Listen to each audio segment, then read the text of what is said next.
I get adjusted. I'm not scared of disease or fear for her. This is a story that's true.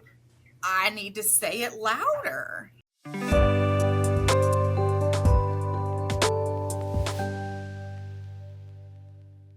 What's up, everybody, and welcome to another edition of Coffee with the Chiro. We have a special guest with us today. I'm going to let Caroline do that, but we hope all of y'all are doing well, and we're so excited about our guest today because she is just a firehouse, a pistol, and she loves the Lord. She has a family. She has a successful practice, sees a lot of kids, and I hope she shares a little bit about us with us about COVID and some of the things that she went through during that time. So, Caroline, I'll let you introduce today's guest. Awesome. Thank you guys for joining us. We have Dr. Kim Thor with us today, all the way from Norfolk, Nebraska. I love it so much. Her accent is just a blessing when I hear her. She is a wife for 15 years. You guys have been together, right? Yes. Okay. A mom of 3 girls, y'all, 3 girls, blessings to her. Runs her own extremely successful practice. You all, if you want to know anything when it comes to babies, she is your go-to. She's a published author. I mean, I could literally go on and on. Speaker, coach, what a blessing to have you with us today, Dr. Kim Thor. Thank you so much. Oh, thank you for having me. I'm excited to talk to you guys. Absolutely. So, first of all, why don't we go a little bit into your background, just as far as how did chiropractic get on your radar? How did you decide that you were going to become a chiropractor? Sure. So my dad's a chiropractor. So I was born when he was in college, and then my parents moved to Davenport, Iowa, where I went to chiropractic school. So I guess I was adjusted when I was 3 years old. So I kind of just it existed before I knew I existed, really. So you could say it was in my blood. During college, I knew chiropractic worked. We weren't scared of fevers, with the body healed. We got the sniffles, we got adjusted. It was Tuesday, we got adjusted, whatever, So I knew it worked. I knew what it was. I went to college at Creighton University, which is very medically focused. So that was kind of fun to be an odd duck, because I was already kind of an odd duck because my friends didn't choose what we chose, and I kind of had a rebellious thing in my head where I didn't want to do it just because my dad was a chiropractor. So I took a marketing class when I was a junior in college, and I made a commercial about, oh, you have a headache? You could take a pill or get adjusted. It's natural. And it's like a light bulb went off. Like, I really could change the world, and that's cool, and I want to be cool. So I went to chiropractic school to be cool. And then in chiropractic school, I had twins that only lived a half an hour, and it was the hardest thing I'd ever done. But I realized in that moment that being a chiropractor wasn't about being cool, and it wasn't about me at all. It was using the moments I've been given on this planet to make it better and make the world a better place and live life to the fullest and change the world as much as I can with every opportunity I've been given. So now I'm a chiropractor back in my own small town. 8 years ago, I went off by myself, started my own office, cash-based. It thrives with my principles way better. It allowed me during COVID to do what I wanted to do without, holds barred. The vision that I saw. So it's been going very well in practice. My favorite patient is a 4-hour-old baby, because you can change their life again before they even know that they exist. So that's me. I mean, I just So need awesome. a mic to drop right now after. All right. It's a good call. Good talking to you. See you Praying later. for you. You got 3 daughters. Yeah, That's it. That's a podcast. Oh my gosh. So good. So good. I have 3 daughters as well. So how old are your girls? Almost 13. Crazy to say that. Yeah. 9 and 2. We liked the big one so Wow. much, and we were caught up on sleep, so we decided to do it a third time. Yes. Yeah. Well, the 13-year-old is getting to that age where, with my 3 girls, we have an upstairs where they stay, and they just came down the stairs one day, and for Kendall, it was someone ate one of her chicken nuggets, and she just started crying. And I was like, who stole my daughter and replaced you with this person? So you're about that stage where they go upstairs and then they come back down and you don't know who they are. Yeah. You're like, who are you? bring back my little girl, the one that snuggled with me on the couch and watched Little House on the Prairie. Now you won't let me touch you at all. Big girls. So, yeah. Yes. So it's crazy. With that practice, Dr. Kim, I would call it your niche at this point. How did it just become babies? Like, if you look at your Instagram, so you've got babies in your office all the time, and I freaking love it. It is so good. So I never really sought out to be a pediatric chiropractor, because in chiropractic school, you want to help everyone. And I realized I would rather sit down sometimes. So I don't want to help everyone. So it was like 2 weeks into practice, a baby that hadn't pooped in like 10 days, and they're little, was super crabby, and had a blowout right when they left. And it was another light bulb, like, wow, that's pretty cool. I want to do that, I think. And so they told other mothers, and other mothers came to my office, and those other mothers told other mothers. And I was like, well, I'll just step into that. So then I started marketing when I went out on my own. And they're my favorite. They don't hurt my shoulder. I don't have to side posture them. It's just like a vibe and like a gentle dance. So, yes, that's awesome. What would you say to moms that are thinking, oh my gosh, how do you adjust a newborn or a 1 week old? Because it's totally different from an adult, right? Yeah, very carefully would be my answer. I mean, you do an exam to make sure you can. The thrust is nothing like an adult. And don't get me wrong, I'm a strong girl. My brothers played college football. I had to hang. I can put a football player on his side and rock an L5 with constant side posture if I need to. But you don't need that thrust for a baby. It's more like, they say it wouldn't break the skin of a tomato, but every kid's different. Sometimes all it takes is I put my fingers where it needs to go and let go of one end, and it flies if I'm at the right tension point. Sometimes merely just palpating and stretching them, it goes in. But after doing it for 15 years now, it's a lot, more second nature and almost autopilot than it was in the beginning. I love that. That's awesome. What would you say percentage wise? By the way, our chiropractic miracle is the same. I saw my brother adjust a constipated child, and it was just screaming. And I was in third quarter and was messing around with my life, and I had failed the first class, and I saw this child get an adjustment, and it immediately had the largest bowel movement, and I was like, oh my! I mean, it offended my mind. My legs started shaking. And I was like, I got to take this seriously. Like you said, when you see the power that God put in the body, and you realize, oh, well, I'm not doing it, but I have a role in it. And I have to, like my daughter's she's at the beach this week, and she's been working in the office. She's at UT and about to go to chiropractic school. And I text her, I was like, lives are on the line. She's starting to get, my life is not my own. I've been called to something greater, and I'm like, make good decisions and it's true, because people are counting on you and they're relying upon you. What percentage of patients would you say, Dr. Kim, are pediatric? Let's say, 12 and below in your practice. Like, what's the percentage there for y'all? Probably about 60, I would say. Wow, that's fabulous. My favorite is when they bring a baby back the second visit, and the mom usually has a better posture and maybe even makeup on, and she looks rested, and she's like, it's a whole different kid. And then they're like, can you check me too? And then the whole family comes with them. It's my favorite. That's so good. I used to take care of a pastor who would say, thank you for taking care of this earthen vessel. And it would hit me like, I am the person in between the power that made it and the ability to heal, to take care of the vessel, because it's a shell that we temporarily have. And I love that too. No, that's so cool. So cool.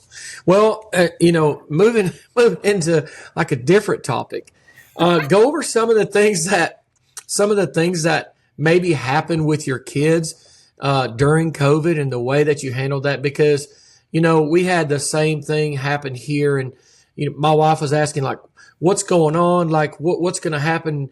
My nephews in Kentucky, they got called non-essential, so they got shut down for 6 weeks. I couldn't practice for 6 weeks in Kentucky, but here, there's the mask thing and all this stuff. You can't do this and can't do that. And So tell us a little bit about like what I know you're friends with Dr. Tapper. He's going to be our guest soon, but kind of some of the struggles that you went through and some of the stands that you took during that time. Yeah, and Dr. Michael, I'm going to stop you too, because the way you said weren't able to practice. Right. No one was forced to do anything. Everything was a choice. The quote on my wall from BJ Palmer, I will promote chiropractic within the law, without the law, to keep the sick from being well and to keep the well from being sick. Back in the day, people used to go to jail for practicing medicine without a license before chiropractic existed. There was not enough bravery. No one had to shut down. Everybody just did. So for me and myself, in the great state of Nebraska, the governor was Pete Ricketts at the time. And so the law said the chiropractor must deem it necessary. So I got to wear the hat of an essential worker, put on the crown, and I didn't have to close. And sir, I'm not quite sure I ever would have if they told me I should have, because I just couldn't. That's good. That's good. I deem that every single subluxation that is corrected by a chiropractic adjustment is necessary. You only need one subluxation. It only needs to move a millimeter, if even, to make a difference in the body. So every single segment that I adjusted was necessary. So all of my patients just kept coming. Right. So then they said in my little town, you're going to get a $25 fine if you don't wear a mask. So at Target, which was our favorite store at the time, I would wear a beard hairnet with my bright red lipstick so you could see my lipstick. I was ready for them to call the policeman and say, this woman doesn't have her face covered. Oh, yes, I do. Thank you. And that's how I would handle that, but they never called the cops. I really wanted a ticket for that $25 fine so I could go to the courthouse and argue the Constitution of the land of the free and the home of the brave, but I didn't get that opportunity. So then when they decided in the schools to mandate masks on Monday for Tuesday, because COVID wasn't there Monday, but on Tuesday, you've got to wear a mask, right?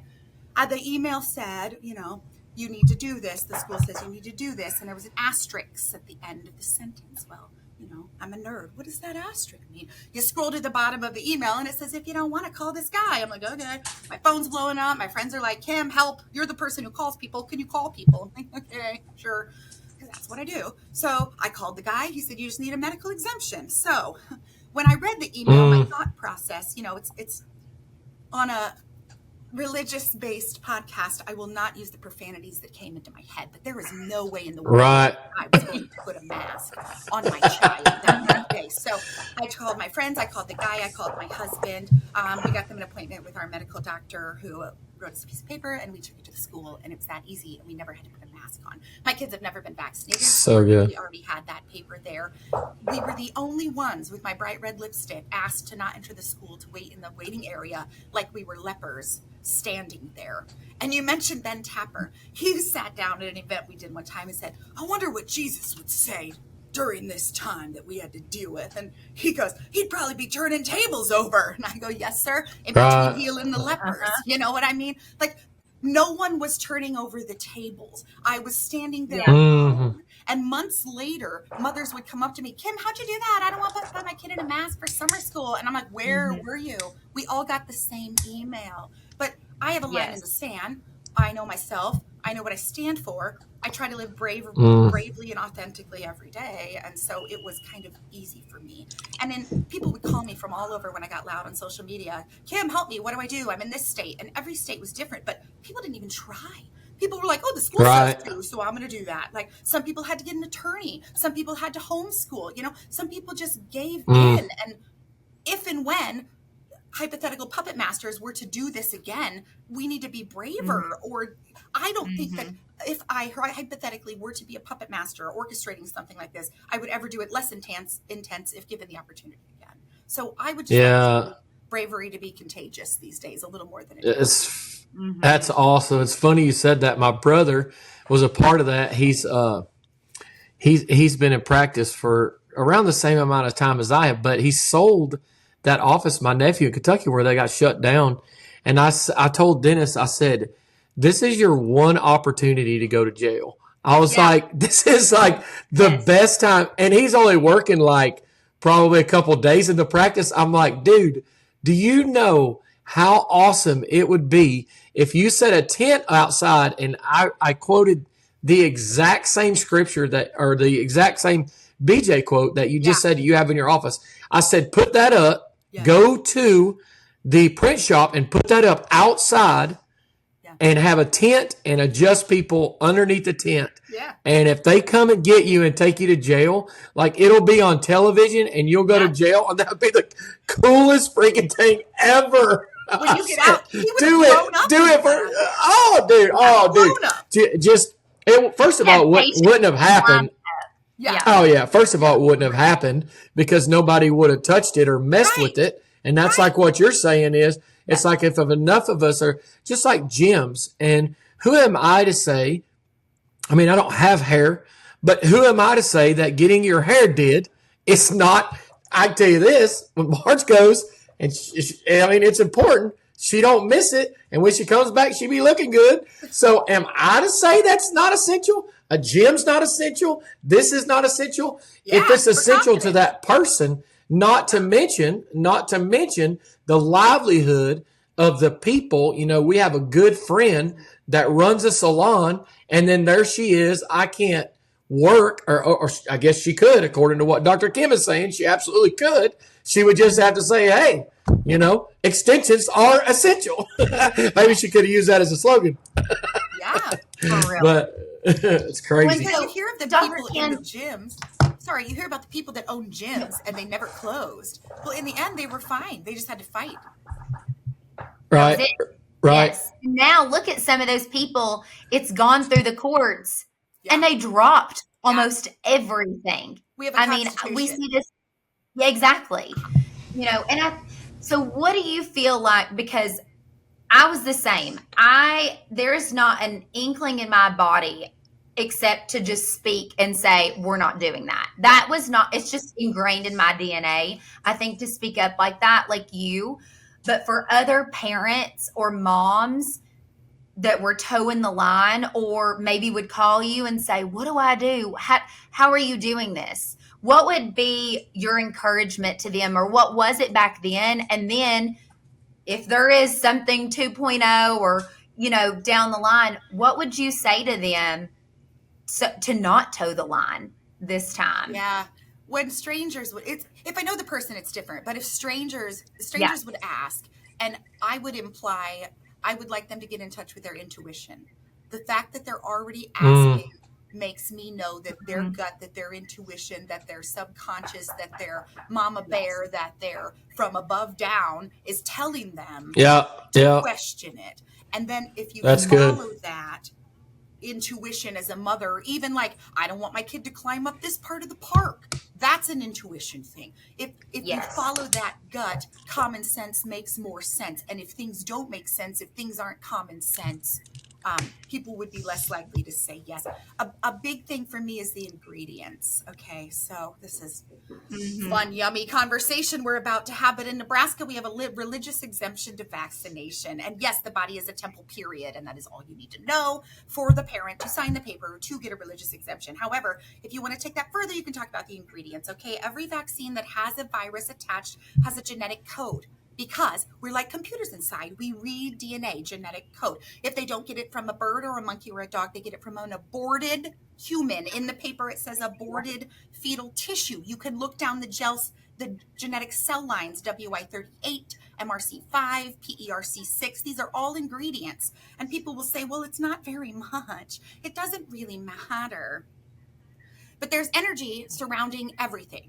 And if you take aborted fetal tissue and you put no matter what percentage, little tiny molecules of it into something that you inject into the world, you're also injecting that energy into it, which is another reason to validate everybody's ability that should be able, which we don't in this land of the free, to use a religious exemption. So I like parents to be informed. All I merely have to say is my reason why I use a religious exemption, and then the window's open and they want to know more. My husband was in the Army. He was really vaccinated because that's what you do. He got out of the Army and met me. So I was glad he let me decide, you know, and have a conversation about what I would like to do with our children. And all I had to say to him was, look at these 13 in 1982 when I was born, and look at these over 70 today. And he's like, what?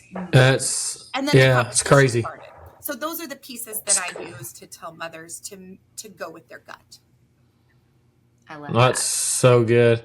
You know, I was a lot of the parallels here. My wife's father, which I didn't know at the time, he's an awesome man, but was a health director at the time. So our first conversation, we get in the car and jump in the car and ride somewhere, and I'm hitting him with, "We're not going to vaccinate our kids." This, that. I get back, and this is our first interaction, and Marge is like, "You know, my dad's health director, right?" I'm like, "No, I didn't know that," but we had to talk it through and work it through, and just my thing is scripturally that God knit us together, that two cells become one cell, and He knit us together in that womb.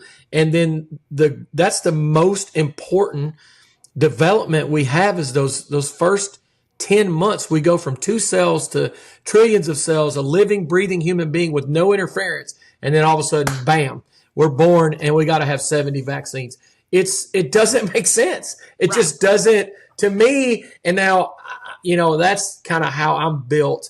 I'm not, I'm not your thinker kind of guy, but to me, that was just kind of the platform that you stand on. So if you're listening to your mom and listening to this and you're a mom, Dr. Kim is saying when you're innate, your inner core, your mom instinct, that being is like, what about this? We're not asking you to do it or not do it. We're saying get the information. What are some of the avenues? I know Marge goes to the Barbara Fisher website, the Vax. She's behind me. She can tell me what it is. But what are some of the resources that you can send our people to that are listening to this, Dr. Kim, where they can get more information on vaccines? Why don't we just go right to the CDC website, Dr. Michael Heskett, where you can read I love it. list of ingredients and a list of side effects. And the side effects are so lengthy, that should be your number one giant red flag. And also, if you go to a medical doctor and you ask for the paperwork associated with the said medical procedure, they should give you a list of the side effects, unless the side effect sheet that they've been given from the powers that be is blank. If the side effect That's good. the medical doctor has been given is blank, how can informed consent really be given? So let's just start at the CDC website. If you don't know what an ingredient is, look it up and do some research. If you don't know what that ingredient does to people, I think you can do enough research that it should be common sense to figure that stuff out. Love it. Love it. Isn't it so crazy? It's like when you have TV turned on and there is a commercial for some sort of pill. And so they're telling you how it can help you. But then at the end, it's like, and here are all of the side effects. This. And you're like, wait a minute. You want me to take that to fix this problem, but then 500 more problems can come out of taking that one pill? Well, it's like, wait a minute.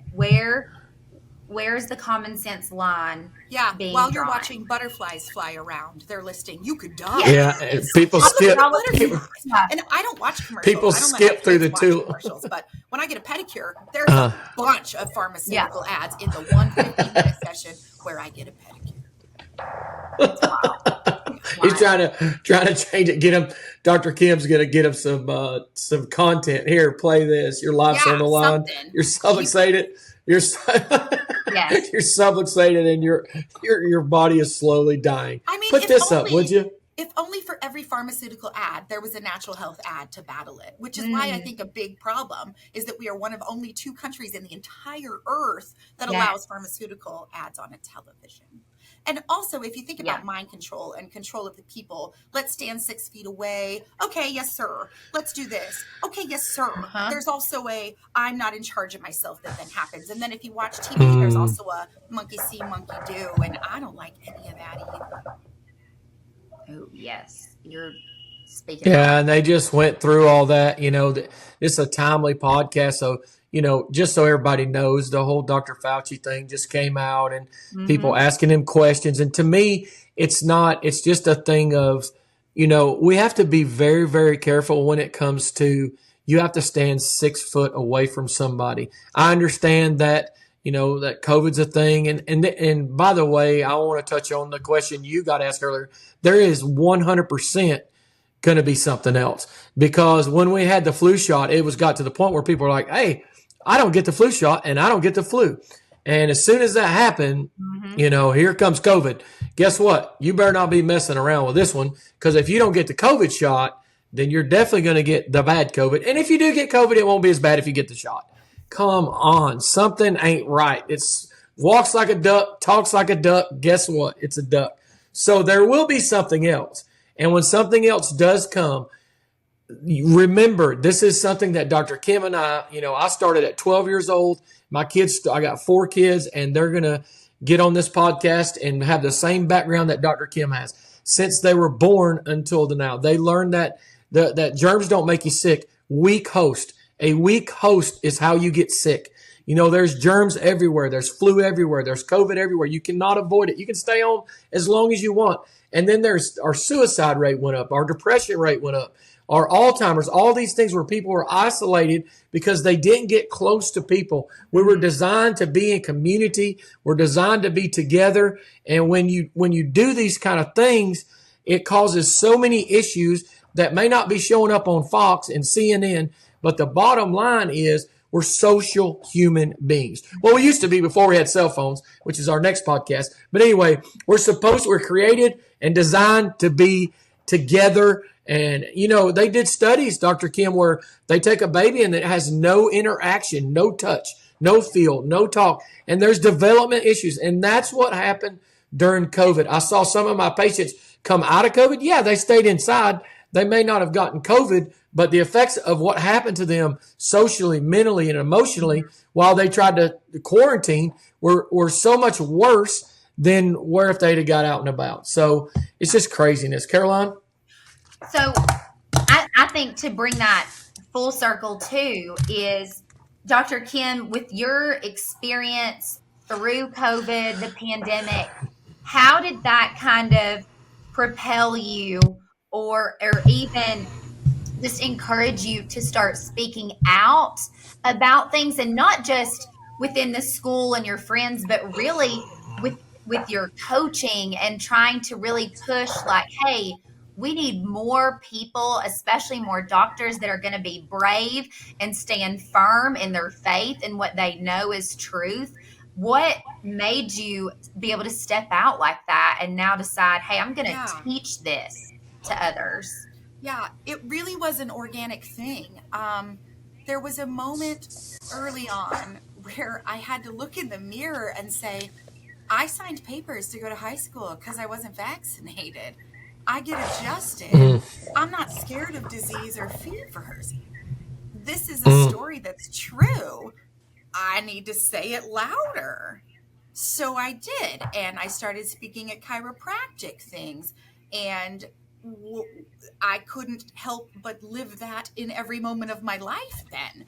And at these chiropractic things, people would say, Kim, what's next?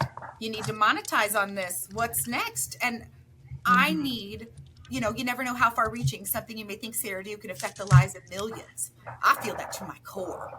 This is a Yeah. legacy thing. If I grew up this way and said nothing, I should regret that, because that would not change the world the way in which the world needs changed. So I have to mm, be loud. The last book that I wrote took 4 other non-vaccinated second generation chiropractors, and they told the story of growing up.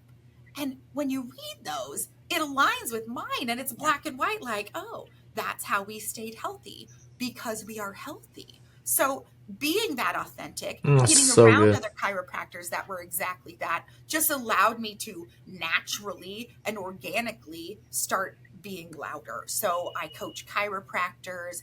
I'll sit down with any patient that wants to talk about it. I wrote a book. I love speaking at chiropractic events. I feel like if I shut my mouth, I will not do the world the justice I was put here to do. Mm, Mm, I love that. And because too, it's so contagious, right? Like you get that one mom who for the first time feels confident enough to tell the target, lady, no, I'm not putting on my mask on. And she just pushes that buggy with her kids right past her. That's it. Just the one time Yeah. to do that. And she said, oh my gosh, first of all, that wasn't hard, right? Like I've got this. And second of all, like, man, that feels dang good. Yeah. Being able to say that, not just for me, but on behalf of my kids who can't speak up like that. Yeah, And and I I mean, think, my especially, my kids are the smartest ones in their class. They mm, maybe have had, a handful of fevers in 12 years. It doesn't ride out as yeah, long as sometimes my patients have fevers. I check their mm-hmm, bones often. But for me, the proof is in the pudding. I have the healthiest, yes, smartest, happiest kids when I compare them to their peers. And it's funny, I think it was fifth grade. My kid was top of the class, and the second top of the class was another fellow chiropractor here in town who we know chooses similar to what we choose. So my kid comes home and she's like, "Huh, Mom, I wonder if that's part of it." I'm like, "I think it might be." yeah, Well, and also too, people that are listening to, they're like, wow, this is crazy. This is just insane. But you have to understand something. We started the podcast with Dr. Kim never knowing anything but getting her spine, getting checked. She got checked.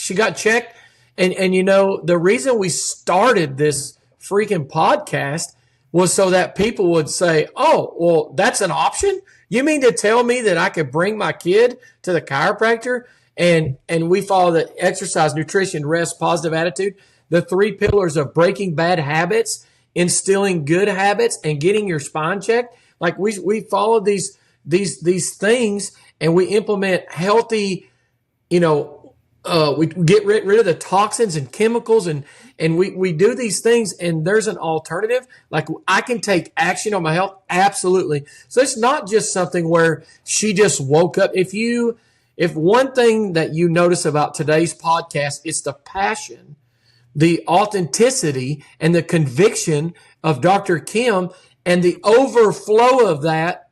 She doesn't go like, "Hey, be my patient, please. I really need you to try to come in the office. We got chiropractors." Like, "I can't make it." Well, you can't make it because you don't have a deep rooted conviction of who you are, what your calling is, what your passion is, what your conviction is. And so if you're listening to this, the word says, without vision, the people perish.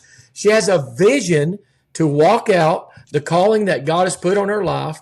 And it was instilled to her from the time that she was born.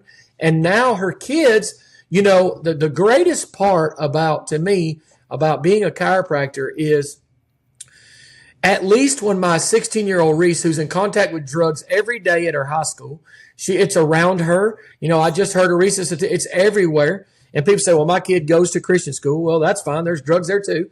But the bottom line is, the whole deal is this. Since she was born until today, if she has a fever, she has sick, you've been say no to drugs, say no to drugs, say no to drugs. Don't do drugs. Don't take drugs. Don't do drugs. So when she's depressed because something happened in her life, she breaks up with her boyfriend, God forbid, or whatever happens, and someone comes up and says, "Hey, you want to feel better? Take this." Yeah. And you say they're not correlated. I say baloney. I say it's 100% correlated. If you're depressed, "Oh, you feel bad? Take this. Take this and you'll feel better." And we've been, you just said every third commercial is a drug commercial. And it says, "Are you depressed, lonely, sick, tired?" Sure, it's 12:30 at freaking night. Everybody's lonely, sick, depressed, and tired. You just watched the news, for crying out loud. Yeah, you're depressed. No joke. Take this. But don't take if you're pregnant, you have 2 eyeballs, a kidney, a lung, a liver, or if you want to live because you won't be depressed, but you'll freaking die. Okay, I want to take that.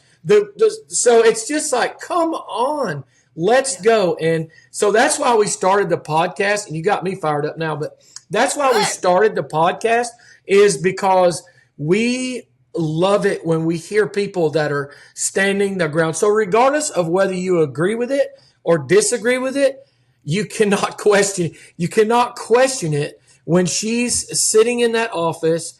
And not only did she live the life, but she is living out the life that her parents, makes me want to cry, gave to her. And now her conviction has turned in from her parents to something that she sees on a daily basis. She gets to watch miracle signs and wonders by laying her hands on the sick and watching God recover them. So it has been an honor to have you on our podcast, and we are praying that you continue to be bold. We hope that you can come to a chiropractic revolution soon, or even have her come to our women's night out.